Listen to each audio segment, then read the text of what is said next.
vagina is a shell, a round, pink, tender shell, opening and closing, closing and opening. My vagina is a flower, an eccentric tulip, the center acute and deep, the scent delicate, the petals gentle but studied. I did not always know this, you know.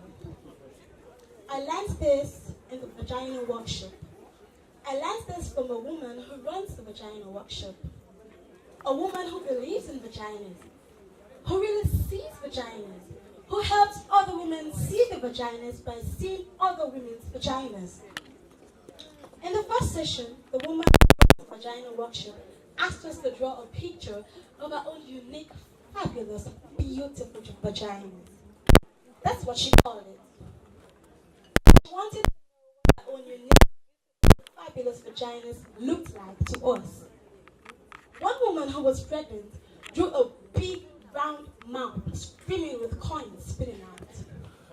Another very skinny woman drew a big serving plate with a kind of Devonshire pattern on it. I drew a huge black dot with little squiggly lines around it. The black dot was equal to a black hole in space. And the squiggly lines were meant to be people or things or just your basic atoms that got lost there. I had always thought of my vagina as an anatomical vacuum, randomly sucking up things, particles and objects from the surrounding environment. Don't judge me. I did not think of my vagina in practical or biological terms. No, I didn't. I did not, for example, see it as something attached to me. In the workshop, we were asked to look at the vaginas with hand mirrors. Then, after careful examination, we were to report what we saw to the group. I must tell you that up to this point, everything I knew about my vagina was based on hearsay or invention. Yeah, just that. I have never really seen the thing. It had never occurred to me to just look at it. Never. I was in this workshop, just tell me to look at it. I have never thought about that. Never. My vagina existed for me on some abstract plane. It seemed so reductive and awkward looking at it. It seemed as if we were just there looking at holes, hello, just there, It reminded me of how the early astronomers must have felt with their primitive telescopes. I found it quite unsettling at first, my vagina. Like the first time you see a fish cut open and discover this bloody, complex world inside, right under your skin. It was so raw, so red, and so fresh. And the thing that surprised me most was all the layers inside layers, opening into more layers. My vagina amazed me. I couldn't speak when it came my turn in the workshop. I was speechless. I had awakened to what was the woman who ran the workshop called vaginal wonder. I just wanted to lay there on my mat, my legs spread, examine my vagina forever, forever. It was better than the Grand Canyon, ancient and full of grace. It had the innocence and freshness of a proper English garden.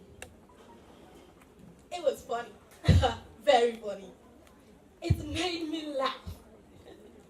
It could hide and seek, open and close. Then the woman who ran the workshop asked how many women in the workshop had orgasms. 2 men tentatively raised their hands. I didn't raise my hand, but I had orgasms. I didn't raise my hands because they were, accidental orgasms. They happened to me. They happened in my dreams, and I would wake up in splendor. They happen a lot in water, mostly in the bath, once in Aberdeen Beach. horses, on bicycles, sometimes on the treadmill at the gym. I did not raise my hand because although I had orgasms, I did not know how to make them happen. I did not know how to make one happen at all. I thought it was a mystical, magical thing. I didn't want to interfere, no.